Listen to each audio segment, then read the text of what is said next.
এই ভিডিওটি মনোযোগ দিয়ে শেষ পর্যন্ত দেখুন এবং আপনাদের মন্তব্যটি কমেন্ট বক্সে জানান। কেমন করে যে নিজের গুমের শিকার ভুক্তভোগী, যে প্রধানমন্ত্রী নিজের টর্চারের শিকার, তারা কেমন করে এই আইন বাতিলের পরামর্শ দেয়? মাননীয় স্পিকার, আমি আজ এখানে দাঁড়িয়ে আছি একটি অন্ধকার ঘর থেকে ফিরে এসে, এখানে আমার মতো আরো শত শত লোককে নিয়ে যাওয়া হয়েছিল, কিন্তু তারা আর ফিরে আসার সৌভাগ্য তাদের হয়নি। তাদের পক্ষ থেকে, তাদের পরিবারের পক্ষ থেকে একটি বিশেষ বিষয় আপনার দৃষ্টি আকর্ষণ, এই মহান সংসদের দৃষ্টি আকর্ষণ করতে যাচ্ছে। আমরা যারা গুমের শিকার, সে অন্ধকার ঘরে আমরা মৃত্যুর প্রহর গুনছিলাম। আমরা মনে নিয়েছিলাম এই অন্ধকার ঘরে আমাদের মৃত্যু হচ্ছে, হয়তো আমাদেরকে হত্যা করবে, এখানে আমাদের মৃত্যু হবে। কথা বলার কেউ ছিল না আমাদের। কীট পতঙ্গ, পিঁপড়া, টিকটিকের সাথে কথা বলতাম। বাইরে বুঝতে পারতেন না বাইরে কি দিন না রাত। মনে হতো জীবন্ত কবর দিয়ে দেওয়া হয়েছে। মনে হতো যে মৃত্যুর থেকে হাজার গুণ ভালো। মনে করতাম যে আজকে রাতে হয়তো হত্যা করা হবে। এভাবে মৃত্যুর প্রহর যখন গুনছিলাম, একদিন রাতে ট্রেনে হিসছে যখন আমাকে সেখান থেকে বের করছে, আমি ধরে নিয়েছি এখন আমাকে হত্যা করা হচ্ছে। আমি সূরা ইয়াসিন পড়া শুরু করলাম, যদি মৃত্যুটা সহজ হয়। কিন্তু পরে জানতে পারলাম কিছু বাচ্চা ছেলে মেয়ে জীবন দিয়ে, চোখ হারিয়ে, পা হারিয়ে, ফ্যাসিবাদ কি বিতরিত করে আমাদেরকে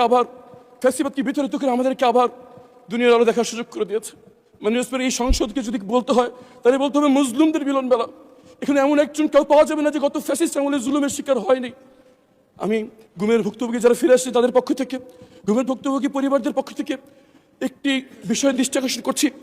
আমরা স্তম্ভিত হয়ে লক্ষ্য করছি আমাদের সাথে যা করা হয়েছে, এই জুলুম যদি এই বাংলার মাটিতে আর কোনোদিন না হয়, সেই নিশ্চিত করার জন্য যে দুটি আইন করা হয়েছিল, গুম প্রতিকার এবং প্রতিরোধ আইন এবং মানবাধিকার কমিশন আইন, বিশেষ কমিটি এই আইনগুলো বাতিলের সুপারিশ করেছে। মাননীয় স্পিকার, কেমন করে যে নিজের গুমের শিকার ভুক্তভোগী, যে প্রধানমন্ত্রী নিজের টর্চারের শিকার, তারা কেমন করে এই আইন বাতিলের পরামর্শ দেয়? মাননীয় স্পিকার, আমরা জানতে চাই কাদের কাদের। ধন্যবাদ মাননীয় স্পিকার, শুধু একটি কথা বলে শেষ করছি।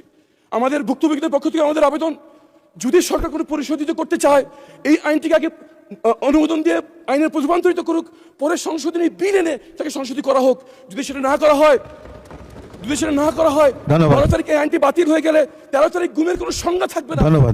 সো বন্ধুরা, প্রতিদিনই গুরুত্বপূর্ণ ভিডিও পেতে আমার পেজটি ফলো দিয়ে পাশেই থাকবেন। ধন্যবাদ।